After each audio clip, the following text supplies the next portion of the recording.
اسلامی. خب یه مرور مختصری بود در مورد معرفی آنها و افکار زبده آنها در مورد خداشناسی، در مورد توحید، در باب مسائل عقیدتی، که در واقع خلاصش در یک کلمه بیان شد که اینها معتقد به وجود الله نیستند. انکار نبوت، انکار معاد، انکار توحید، انکار وجود الله، فقط الله را به عنوان یک وجود ذهنی تصور می کنند، اما یک وجود خارجی، خارج از ذهن، وجودی قبول ندارند.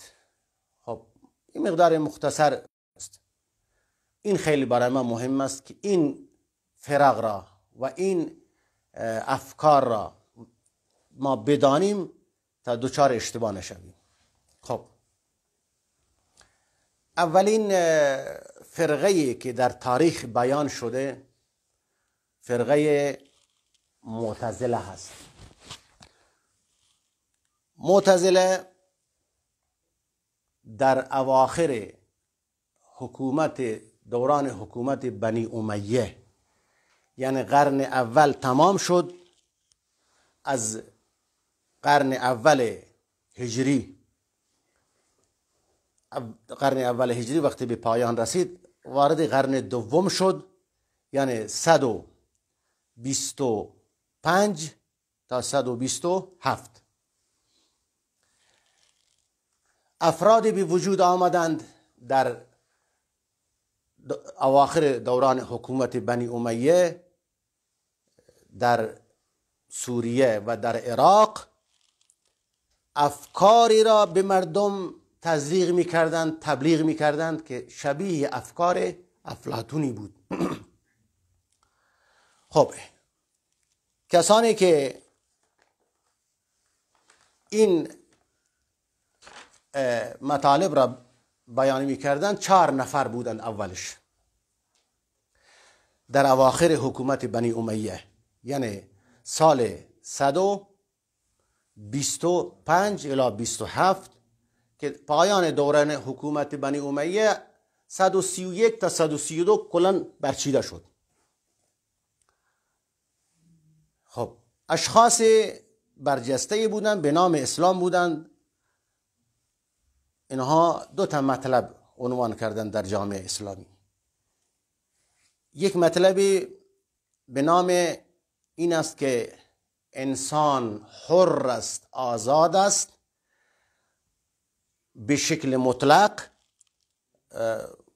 کل افکار و اخلاق و رفتار و گفتار هر چی که در زندگی اجتماعی دارند، عبادی و غیر عبادی، خالق افعال خودش هست، مختار است انجام بدهد یا ندهد، اما فعل را، اون کار را خودش خلاق است، خلق می کند. مثلا انسان میخواد نماز بخواند، خب خواندن نماز ولو اینکه دستور الهی است، خواندن نماز خلاقیت خود اوست. تا زمانی که نماز نخوانده الله نمیداند که نماز میخواند یا نمیخواند. قبل از اینکه اون فعل را انسان انجام بدهد، ایجاد کند، الله نمیداند. زمانی که انجام بدهد الان الله میداند که این چیکار میکند. مشروب، یکی شراب میخورد، الله نمیداند که این شراب میخورد یا نه. زمان شراب خورد الان الله میداند که این شراب خورد.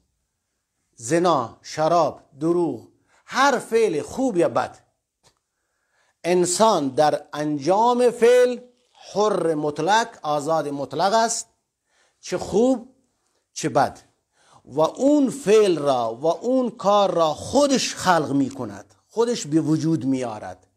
الله به وجود نمی آرد، الله کاری نداره با کارش. الله دستور داده که کار خوب انجام بدهید که نماز است، روزه است، زکات است، حج است، امر معروف منکر. این کار مثلا کار خوب نیست، بد است، دروغ بده، زنا بده، مشروب بده. خوب و بد را گفته. به خوبی مثلا پاداش نیک میرسد، به بدی مجازات میشوید. خب این امور تشریعی هستند. الله خوبی را دوست دارد و اون چیزی که زشت است و بد است دوست ندارد. خب درسته. اما بحث روی این است که آیا انسان یک فعل را انجام میدهد که آزاد است در آن، فعل را چه کسی خلق میکند، به وجود میارد؟ معتزله گفتند که انسان خود خالق فعل خودش است. متوجه شدی؟ این مطلب را، این مقوله را اینا آمدن تبلیغ کردند. کیا بودند کسانی که این مطلب را تبلیغ میکردند؟ یکی از اینا معبد جهنی بود. معبد جهنی کسی بود که بر علیه حکومت عبدالملک ابن مروان قیام کرد، بعد کشته شد. حجاج ابن یوسف او را قتل کرد. نفر دوم غیلان دمشقی، اینم در زمان خلافت عمر ابن عبدالعزیز بود، در پایان به اصطلاح سده اول بود. این هم یک تحرک انقلابی انجام داد علیه حکومت بنی امیه. بعد این دستگیر شد توسط هشام ابن عبدالملک، اینم کشته شد. نفر بعدش جهم ابن صفوان بود. جهم ابن صفوان این هم شروع کرد همین مطالب را، البته به اضافه مطلب دومی هم این اضافه کرد، خلق قرآن، انکار صفات. هر چی که صفات رب العالمین دارد، ذات الله را میگه قبول دارم، الله ذاتی است موجود، وجود دارد، اما معرفیش کن که هست. میگه ذات الله نه بالاست نه پایین است، نه جلو نه عقب، نه سمت راست نه سمت چپ، و از اتم ریزتره، جز لا یتجزا، تجزیه نمی شود. این گونه الله را معرفی کردند. ذاتی است بدون صفات، چه صفات ذاتی چه صفات فعلی. صفات ذاتی مثل الله سخن میگوید، الله علیم است، سمیع است، بصیر است، حی است، قادر است. خب این صفات ذاتی رب العالمین است. خب گفت این صفات را الله ندارد. صفات فعلی که استوا علی العرش است، الله صفت ذهن دارد، صفت غضب دارد، صفت تعجب دارد، صفت ید دارد، صفات دیگه در کتاب و سنت بیان شده. میگه نه، همه این صفات را منکر شدند، انکار کردند از اول. چرا؟ گفت اگر برای الله صفتی را قائل بشویم که الله میبیند، میشنود، بینایی نیاز به چشم دارد، شنوایی نیاز به گوش دارد، و حیات نیاز به جسم دارد، علیم نیاز به علم دارد، متکلم نیاز به کلام دارد. خب این همه صفات مخلوق هستند، صفات من و شما هستند. الله شبیه انسان ها می شود، مشابهت با انسان ها پیدا می کند. قرآن گفته لیس کمثله شیء، الله مثل و مانند ندارد. وقتی شما میگید الله این صفات را دارد، مثل انسان ها شد، در حالی که آخر آیه را نمیخواند و هو السمیع البصیر، الله سمیع و بصیر است. معنیش اینه که الله مثل و مانند ندارد، صفات دارد، سمیع است، بصیر است، اما صفاتش مثل صفات مخلوق نیست. اونا گفتن نه، اصلا الله صفات ندارد. اگر برای الله صفات قائل بشویم، معنیش اینه که تعدد اله اثبات می شود. یعنی الله سمیع است، این یک اله، الله بصیر است، این شد 2 تا اله، الله علیم است، شد 3 تا اله، الله متکلم است، شد 4 تا اله. هر صفت از صفات او اگر قبول بکنی، یک اله به وجود میاد. تعدد اله، تعدد اله. متوجه هستین؟ تعدد اله خودش شرکه. الله یکیست، اله یکیست، معبود یکیست. صفاتش ذاتی هستند، صفاتی نیستند که خارج از ذات او باشند. صفات او عین ذات اوست، ذات او عین صفات اوست. اینا اینطور نیستند که ما بگیم یعنی الله سخن میگوید، اما سخنش نیست که از اون صدایش بشنوی، حروف داشته باشد، صدا داشته باشد، کسی صدایش بشنود. میبیند، نه اینکه الله صفت سمع داشته باشد، میشنود، صفت بصر داشته باشد، میشنود، صفت سمع داشته باشد. متکلم سخن میگوید اما سخنش صدا ندارد، حروف ندارد. از این حرفا گفتن این صفات صفات ذاتی هستند. یعنی در معنی واقعی این است که ذاتی است که نه علم دارد، نه میبیند، نه میشنود، نه حیات دارد، نه متکلم. هیچ صفت از صفات برای که در کتاب و سنت بیان شده قبول نکنیم که شرک میشود، انسان مشرک میشود. این منظور از توحید این بود که الله را که ما قبول داریم به عنوان اینکه الله یکیست، ذاتی است، فقط ذات مطلق از صفات، خالی از صفات. متوجه شدید؟ خب این عقیده را این گروه تبلیغ کردند. در اوائل این 4 نفر بودند. یکی هم جعد ابن درهم بود. جعد ابن درهم هم در دوران خلافت بنی امیه بود و معروف به زندیق بود، بیدین بود. این هم به عنوان یک دانشمند اسلامی، بعد این هم دستگیر کردن حاکمان بنی امیه. اونم که خیلی جالب بود که در روز عید قربان این دستگیرش کردند و دادن دست یکی از فرماندهان بنی امیه که اسمش خالد ابن عبدالله القصری بود. روز عید قربان سر منبر اعلام کرد که مردم شما قربانیات ذبح بکنید، منم یه قربانی مخصوصی دارم، اونم جعد ابن درهم است که من به اینا رو قربان کنم روز عید. اینم که میگه روز عید اینا ذبح کرد که به خاطر همین عقیده ایش که شما میگید که الله خالی از صفات، مجرد از صفات است و انسان در افعال خودش آزاده، در عین که در آزاده هم است، خالق افعال خودش هم است. یعنی انکار تقدیر الهی. پس 2 تا مطلب شدن: انکار تقدیر الهی یعنی علم الله را انکار کردن. یکی از ارکان ایمان تقدیر است. یعنی الله سبحانه و تعالی در این عالم نمیداند چه اتفاقی میافتد. زمانی که اتفاق افتاد الان میداند که این اتفاق افتاد. خب تقدیر، انکار تقدیر الهی است. خیلی مطلب مهم است. بین همین معتزله معروف به قدریه هم شدند. چند تا اسم برای خودش گذاشته بودند: قدریه، آل توحید، موحد، از به حضورت که مقتصد، بعد از به حضورت و اسامی دیگری به عنوان برای خودش گذاشته بودند.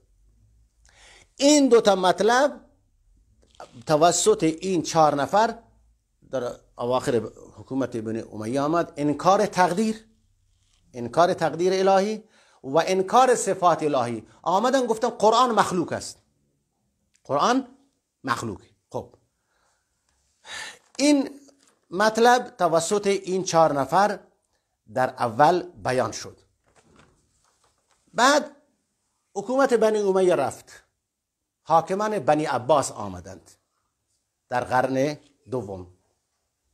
حاکمان بنی عباس در 2 بخش تقسیم می شوند. بخش اولش از صفاک و منصور و تا هارون رشید و مامون و معتصم بالله و واثق بالله و متوکل بالله، تا اینجا حکومت بسیار قوی بود. همه افکار غیر اسلامی توسط فلسفه یونان وارد شد، ترجمه شد. اینجا آمدند همه افکار غیر اسلامی در عراق متمرکز شدند. چی؟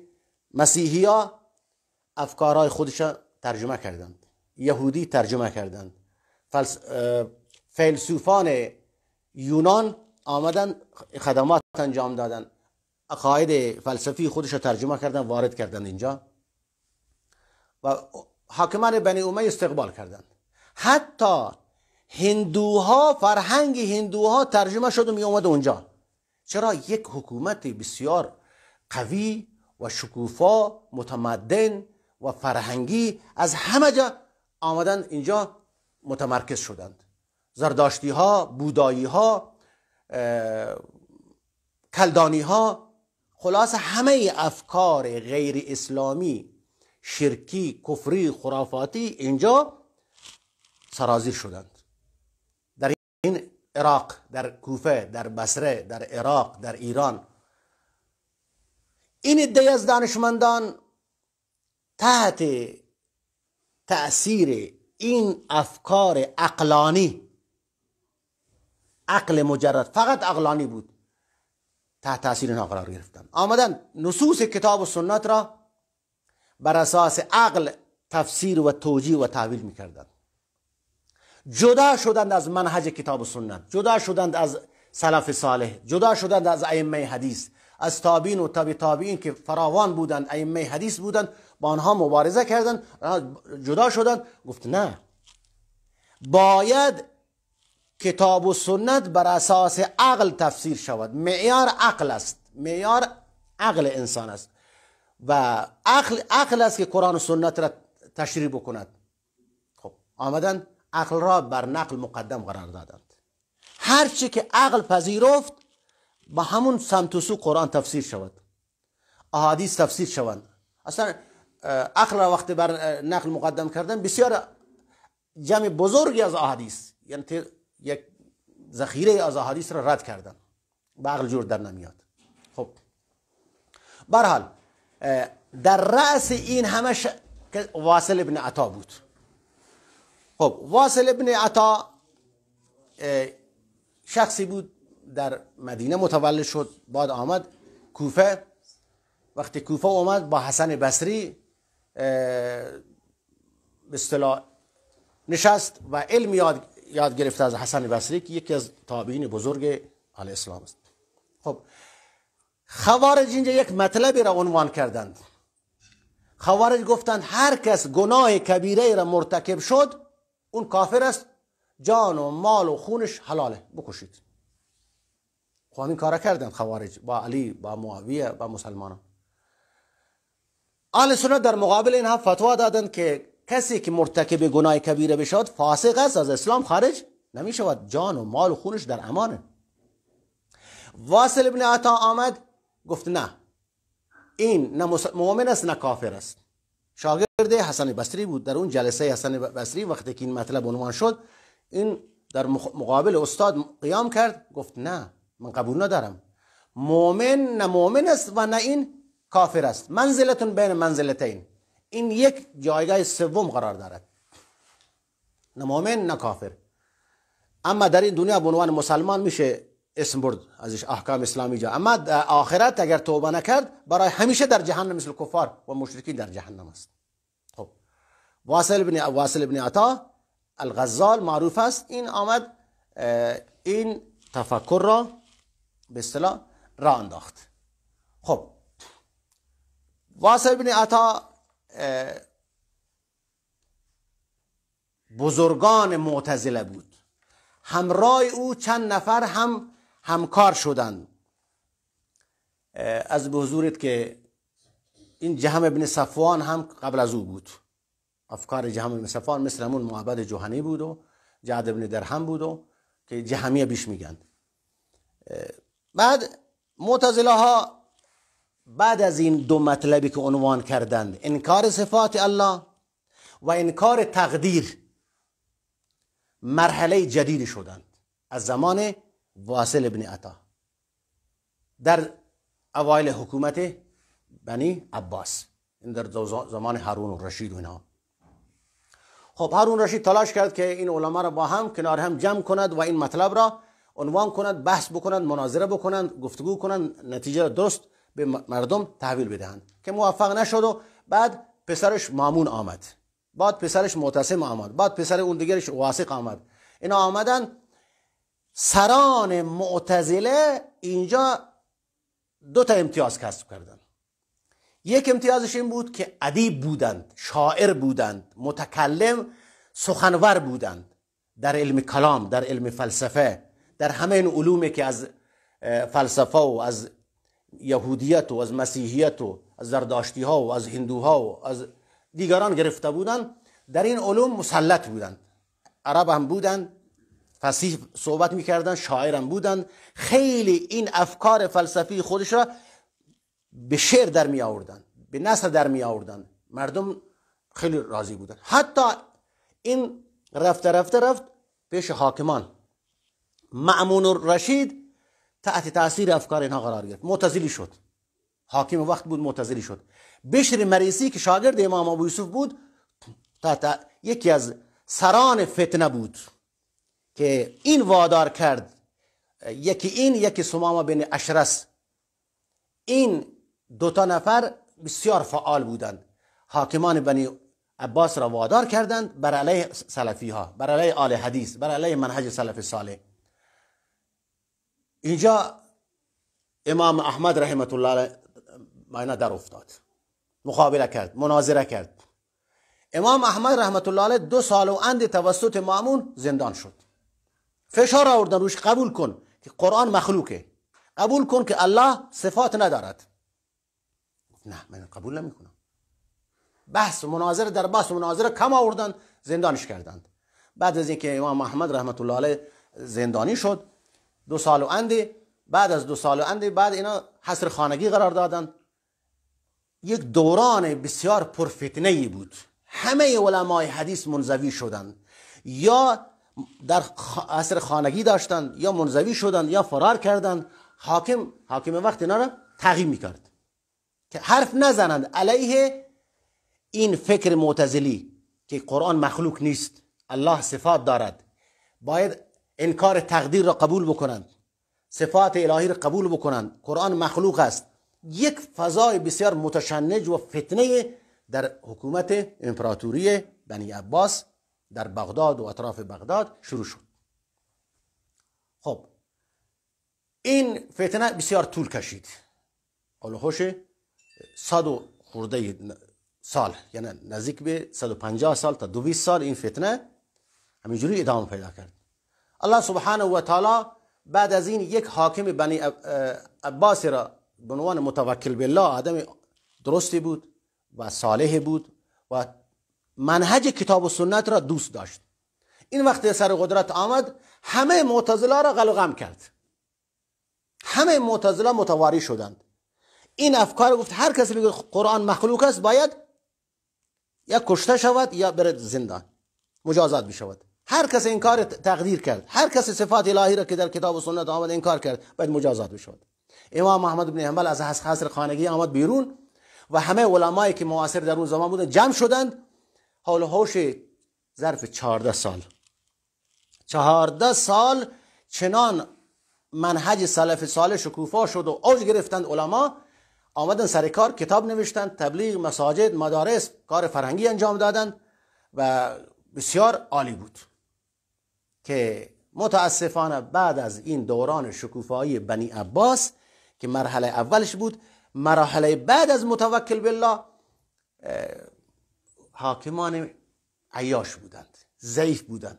این مرحله دوم حکومت بنی عباس ضعیف شد، چنان ضعیف شد که از اصفهان و قزوین و از سمت شمال غرب کشور ایران آل بویه، دیلمیا از اینجا دیدند که خب امپراتوری اسلامی عباسی تا هند و سند و آذربایجان و قزاقستان و ازبکستان و افغانستان و کل ایران، این کل شرق آسیا تحت مستعمره بنی عباس بود دیگه.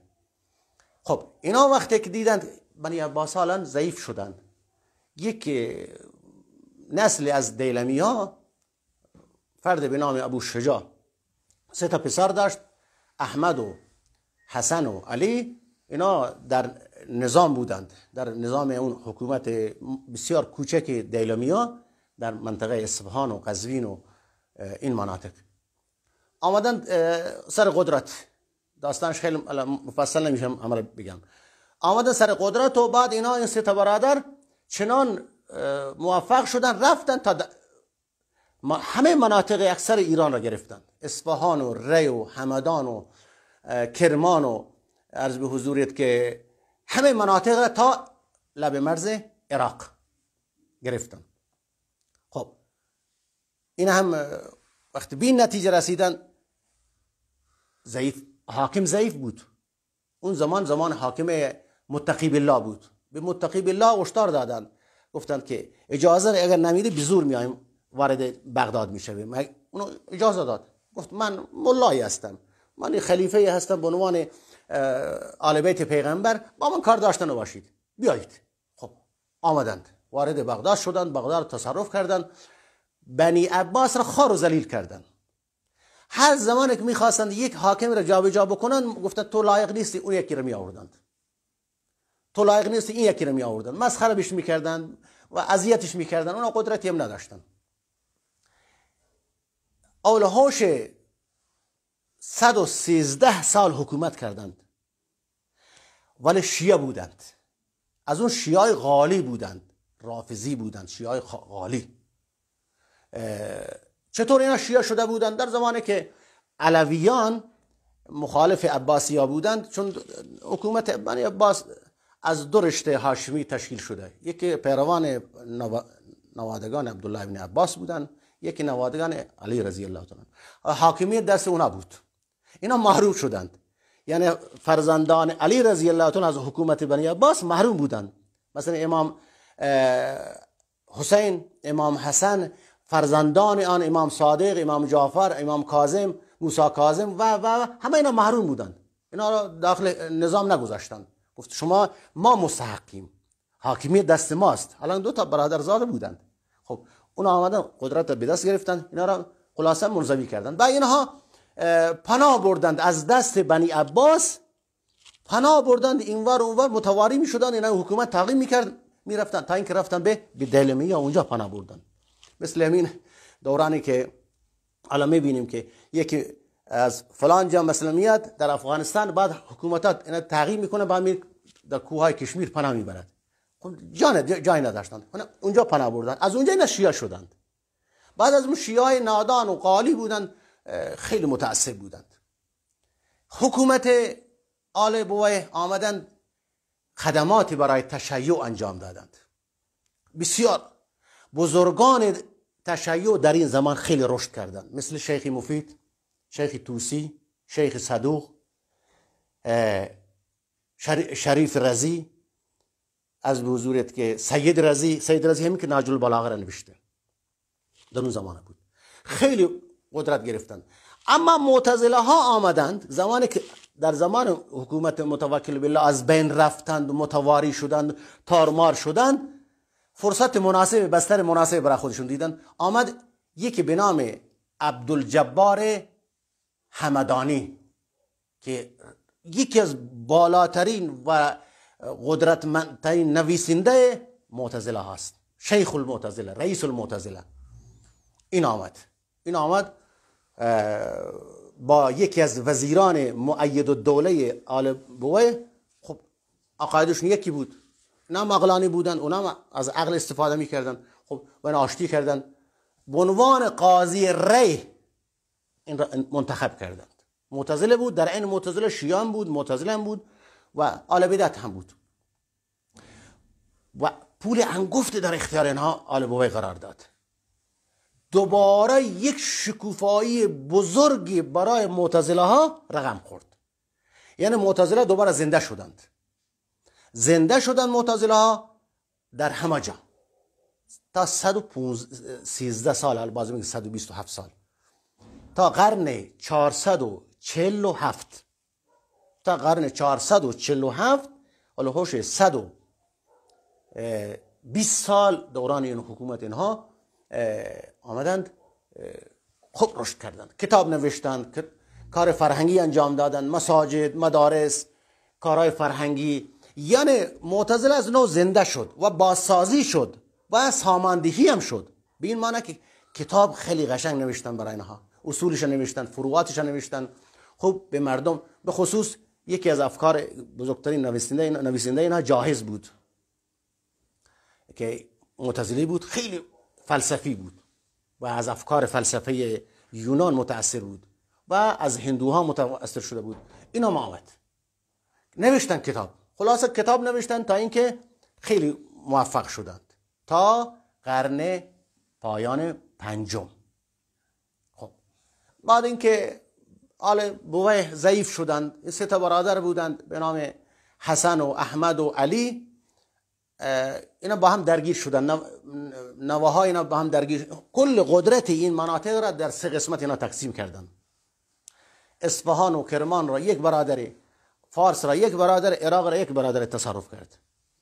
بعد اینا مدتی با هم درگیر شدند و ضعیف شدند، سلجوقیان آمدن اینا را تارومار کردن. حالا بحثش بذار. حالا باز ما روی این مطلب هست که بنی معتزله ها دوباره در قرن پنجم و چهارم رشد کردند. خب اول مبنای عقیده اینها دو چیز بود: انکار تقدیر الهی، انکار صفات الله که قرآن هم که صفات الله است که به معنی کلام الله است. به اضافه اینها منزلتون بین منزلتین، مرتکب گناه کبیره گفت، نه مؤمن است نه کافر است، در این دنیا به عنوان مسلمان شناخته می شود، اگر توبه نکرد برای همیشه در جهنم است. برای آمدن برای خودشون چند تا اصول تنظیم کردن، کتاب نوشتن، اصول نوشتن برای خودشون، خصوصا همین عبدالجبار همدانی و جبایی و ابو هاشم پسرش، اینا خلاصا دست به کار شدن، کتاب مفصل نوشتن. اصولش در واقع در این چند مطلب گنجانده شد.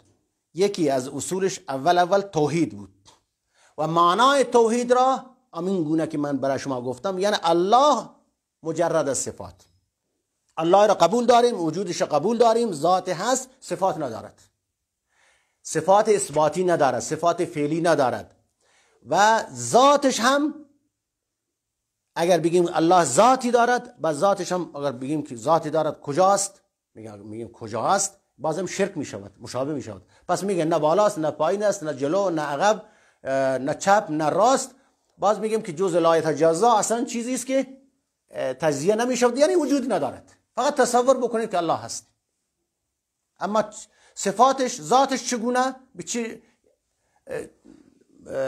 چیزی تصور بکنیم از این چیزا؟ برعکس منهج سلف صالح، برعکس منهج صحابه و تابعین و قرآن و سنت را با عقل خودش تفسیر کردن.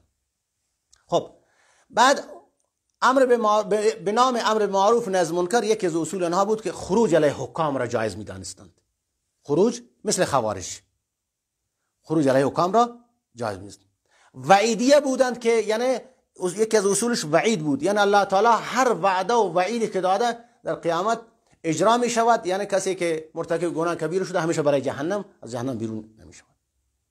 خب این یکی از عقاید اینها بود که در اون اصول پنجگانه خودش گنجانده بودند. و یکی از عقایدش عدل بود.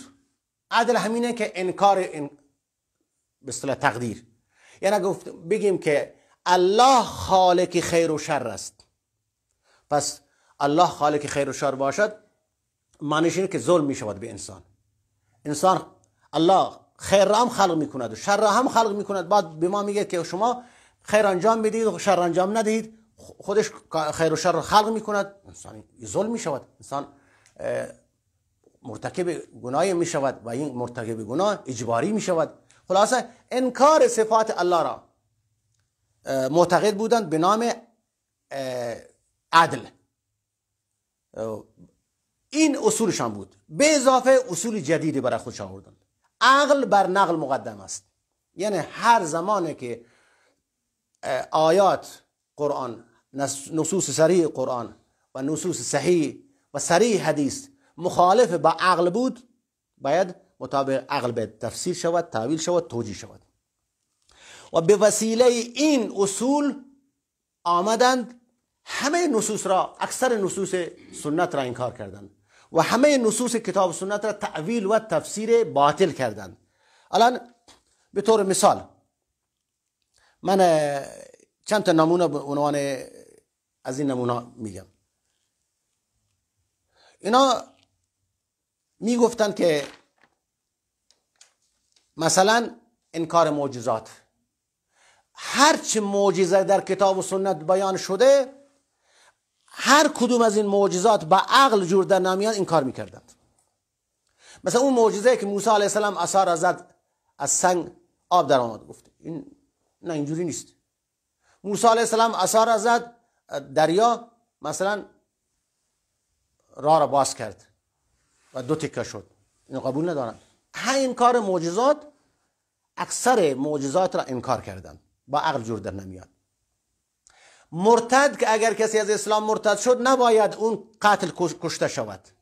انکار مجازات مرتد با عقل جور در نمیاد. آزاد انسان میخواد مسلمان بشود، میخواد کافر بشود، حق نداره که کسی که از اسلام خارج شد، اسلام را انکار کرد، اونو باید بکشند. با عقل جور در نمیاد، آزادیه. و همچنین انکار جهاد، کلا جهاد را منکر شدند. انکار حدود شرعی، هرچی مثل دست سارق قطع شود، زناکار رجم شود، حجاب را انکار کردن، گفت زمان موقت بوده، اون زمان الان سازگار نیست. انکار شهادت زن در مقابل مرد، 2 زن 1 مرد، گفت نه اون زمان آرا بوده، الان سازگار نیست که 2 تا زن و 1 مرد، یعنی شهادت 2 تا زن در مقابل 1 مرد قرار بگیره. درست در قرآن آمده، باید توجیه شود و تفسیر شود، با عقل جور در نمیاد. و همچنین دیه زن نصف مقابل دیه مرد هست، اینا هم انکار کردند. سهم زن در مقابل مرد کمتر هست، گفت این نباید مساوی شود. همه این امور که در کتاب و سنت آمدن یکی از دیگر اینها را انکار کردند. حجاب را انکار کردند، لازم نیست، این یک چیزی است که در زمان خاصی بوده، الان سازگار نیست، باید ما طور قرآن را تفسیر بکنیم، به روز تفسیر شود. قرآن باید به روز تفسیر شود. مصافحه زن را جایز قرار دادند. شفاعت عظما که در روز قیامت حق پیغمبر است، قرآن بیان کرده که الله سبحانه و تعالی به پیغمبر اسلام اجازه میدهد که شفاعت کند برای گناهان کبیره مسلمانان. این را انکار کردن، گفتین شرکه. انکار عذاب قبر را انکار کردن، در قبر عذاب نیست. انکار رجم، اگر کسی زنا بکند و متأهل باشد نباید رجم بشود. تمام معاملات ربوی را مجوز صادر کردند، این خلاف عقل است. عرض به حضورت که همچنین مسائل زیادی اینا روز به روز، هر روز بسیار از این مسائل اینا در میارن و حکم صادر میکنن، میگن قرآن و حدیث باید به روز تفسیر شود. خب این خلاصه افکار معتزله بود که متأثر بودند از فلاسفه، از افکار یهودیت، مسیحیت، هندو، زرتشتی و آمدند قرآن را و احادیث را با معیار عقل سنجیدند. و چون عقل متفاوت است، هر کس میتونه یک روش تفسیر بکند، فرقه های معتزله هم زیاد شدند. هر رئیسی، هر یکی از رؤسای اینها، شیوخ اونها یک چیزی را با عقل خودش تفسیر میکرد، یک گروهی میشد، یک حزب میشد، یک فرقه درست میشد. مثلا فرقه واصلیه و فرقه جاهزیه و فرقه معتمریه و فرقه جهمیه و همینطور هزاران صدها فرقه شدن. بنابراین این افکار معتزله با این روش آمد در جهان اسلام یک فرهنگ جدید غیر اسلامی در باب عقاید، در باب احکام دین، به عنوان یک فرهنگ نوین که امروز میگن فرهنگ جدید، نوین با تفسیر جدید، با تفسیر روز، قرآن و سنت باید مطابقت داده بشود، طبق خواسته های بشر، طبق خواسته های حاکمان، طبق خواسته های فرهنگ اون روز، اصطلاحات اون روز مردم. خب اینها یک دورانی بود و بعد این دوران را کیا بودند که رهبری میکردند؟ خب من چند تا از اون دوران، اون زمان این حرکت را رهبری میکردن، اسامی رو من یادداشت کردم اینجا، که اون غیلان دمشقی بود، بعد ابو هذیل بود. اینا کسانی بودند خیلی سواددار، تاثیر کرده، ادیب، شاعر، متکلم، کلامی بودند، فلسفی بودند. بعد ابراهیم نظام، بشر بن معتمر، واصل بن عطا که اون شاگرد حسن بصری بود، بعد اختلاف کرد با او. از به حضورت که سمامه بن اشرس، بشر مریسی، جاهز، ابوالحسین خیاط، احمد بن داود. احمد بن داود و شما از به حضورت که سمامه بن اشرس و بشر مریسی فتنگران اون زمان بودند. هم قاضی بودند در حکومت، قاضی القضات بودند، هم ادیب بودند، شاعر بودند، افکار خودشون با شعر و با نثر در می آوردند و هم قاضی بودند، حاکمان را اجبار میکردند، کسی قبول نمیکرد بعد در زندان انداخته بشه و قاتل شد. ابوالحسن کرخی حنفی از همین گروه است. ابو سعید بردهی حنفی از همین گروه است. علامه زمخشری که کتاب تفسیر کشاف را نوشت، ماوردی که و صاحب ابن عباد یا اسماعیل ابن عباد که وزیر اون دولت مؤید الدوله بویهی بود، فرا بود، سیرافی بود که شاگرد امام ابو حنیفه رحمه الله بود، ابن جنی بود، ابو علی فارسی بود، ابن ابی الحدید بود. این سران معتزله های اون دور و زمان که از زمان پایان حکومت بنی امیه آغاز شد با دو تا مطلب، بعد تکمیل شد در زمان حکومت بنی عباس، بعد در آخر در زمان حکومت آل بویه که گسترده شد و شکوفا شد و کتاب نوشته شد و مسائل فقهی و مسائل عقیدتی خوب اینها نظم داده شدند. و این عبدالجبار همدانی که بعدم قاضی ری بود در حکومت بنی بویه. خب این دوران رفت و بعد اینها همینجوری قاطی شدند. افکار معتزله، این خیلی جالبه، افکار معتزله دوباره قاطی شد با سه گروه. اینا ادغام شدند، چنان ادغام شدند که با هم برادر شدند. هیچ کسی نمی گفت که آقا اینا جدا هستند. افکار معتزله با افکار شیعه، افکار شیعه با افکار معتزله. بعد دو نفر آمدن قلم برداشتن علیه معتزله ها، ابو منصور ماتوریدی، ابو الحسن اشعری. اینا قلم برداشتن قیام کنند، اما چیکار کردند؟ از روش خود آنها وارث شدند که علیه آنها قیام کردند، اما گرفتار بیماری آنها شدند. هیچ کاری هم نتوانستند بکنند از اسلام دفاع بکنند. یعنی همان افکاری که معتزله داشتن اینها هم گرفتار همون بیماری شدند. یعنی انکار صفات الهی، عقل را بر نقل مقدم کردند، کلا همون روش را آمدند ادغام شدند، حل شدند. یعنی ماتوریدیه و اشعری در اون زمان بودن حل شدن، شیعه و معتزله اینا هم حل شدن با هم. افکارشون تقریبا همینه، عقل بر نقل مقدمه، صفات انکار الهی. همه این مواردی که معتزله من برای شما گفتم انکار میکردن قبول نکردن، همه چیز را دیگران هم قبول کردن. خب اون دوران رفت. این خلاصه تاریخچه از معتزله، فرقه معتزله بود از اون زمان تا زمان عصر حاضر. اما معتزله ها الان با یک چهره جدید، با یک روش جدید، با یک شعار جدید و با یک روش جدید وارد شدن. خصوصا زمانی که بریتانیا وارد هند شد، این فرقه را دوباره احیا کرد، فرقه همین معتزله را، ولی نه به اسم معتزله. سر سید احمد خان که بانی دانشگاه علیگرد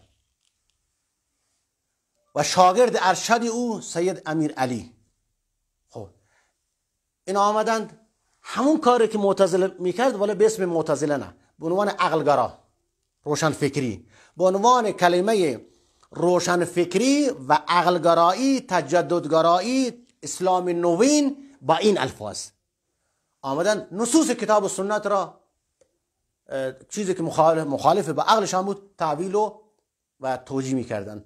انکار همه اون چیزی که من برای شما ذکر کردم انکار کردم. خب بعد از دوران اون بسیار از این افراد در کشور عربی هم فعالیت شروع کردند. همین کاری که اونا کردند، اینا هم عرب زبان بودند، ادیب بودند، شاعر بودند و از فلسفه غرب متأثر شدند.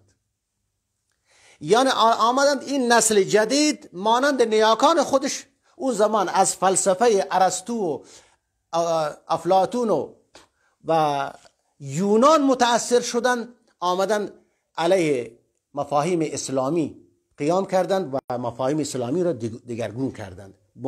متوجه شدی؟ با اون اصولی که گفتم. این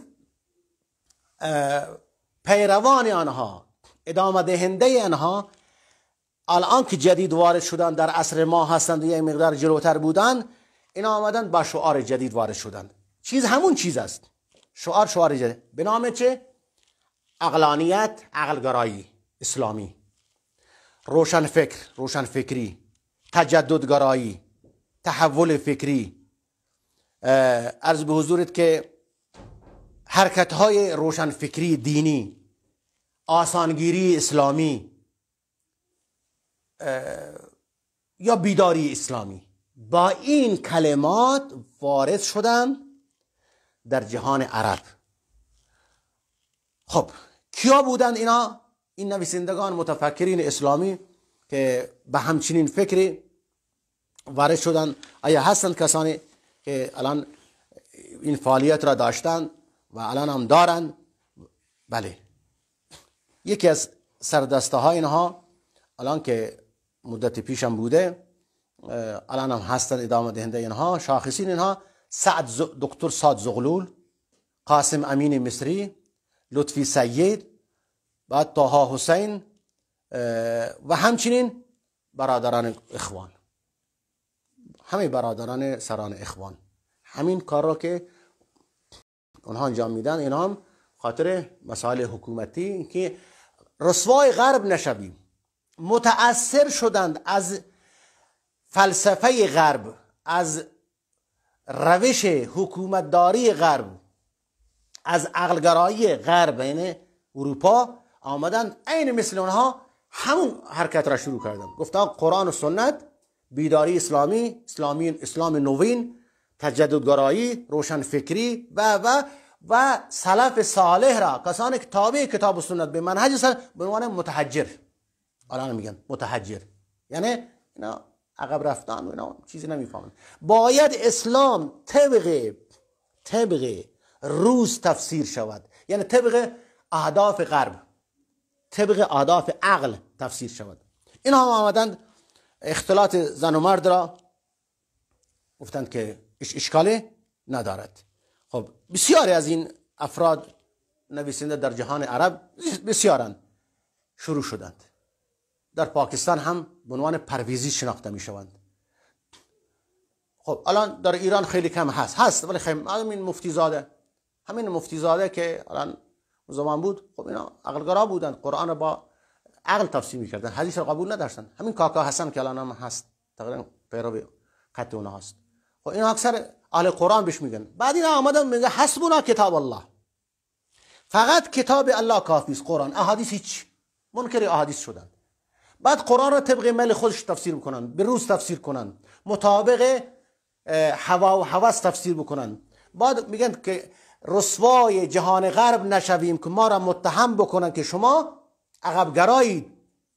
حداقل ما از جهان غرب در عقلانیت عقب نمانیم، حداقل مساوی آنها بشویم. آمدند همه مفاهیم اسلامی را در باب عقیده و در باب احکام تعویل کردند، انکار کردند، توجیه کردند به سمت عقل، به سمت اروپا، به سمت غرب گرایی و اسمش گذاشتن اسلام نوین و بیداری اسلامی که الان میبینید که الان در جهان با این شعار آمدند، نه به اسم معتزله، با این شعار آمدند.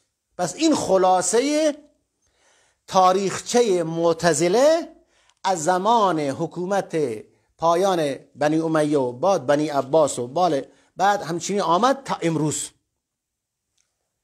این خلاصه تاریخچه معتزله هست. وقتی گفتم معتزله دیگه دوباره نیازی نیست که تفسیرش بکنیم. خلاصهش امینه: انکار صفات الله، انکار تقدیر، عقل بر نقل مقدم است. ارزش عقل را بر نصوص کتاب و سنت بالاتر قرار دادن. ما که منکر خدمات عقل یا جایگاه عقل نیستیم. میگه ما معتقدیم که عقل باید فکر کند، اما در خلاف جهت نصوص کتاب و سنت نباید فکر کند، بلکه تابع آنها بشود. ما عقل را میگیم اون چیزی که محسوساتن، حس میشوند، با چشم میبینیم، با گوش میشنویم، لمس میکنیم، اون جایگاه عقل است. جایی که عقل اونجا توانایی ندارد در امور غیبی، در صفات الهی، اونجا نقل مقدمه. اونجا چیه؟ در احکام تشریعی اونجا نقل مقدمه، عقل پیروی اون است. عقل باید مطیع او باشد. این خدمت به دین اسلام و کارایی عقل ارزش عقل است. عقل اینه که در خلاف جهت کتاب و سنت حرکت بکنند، در خلاف جهت مفاهیم دینی که واضح و روشن، در خلاف جهت اون امور غیبی که کتاب و سنت بیان کرده. نباید عقل اینقدر فراتر برود. اگر عقل اینقدر فراتر مجاز است، چرا نیاز به قرآن نیست؟ نیاز به پیغمبر نبود؟ چرا اینا اومدن؟ همین عقل کافی بود برای رشد و تعالی و سعادت و شقاوت انسان. چه نیازی بود قرآن بیاد، وحی بیاد؟ ما اصل وحی را قرار میدیم. عقل را خادم او خدمت کند به کتاب و سنت، خدمت بکند به نصوص کتاب و سنت، عمل بکند به آن و تبلیغ کند. این جایگاه عقل است. خب، سبحانك اللهم و بحمدك اشهد ان لا اله الا انت استغفرك و اتوب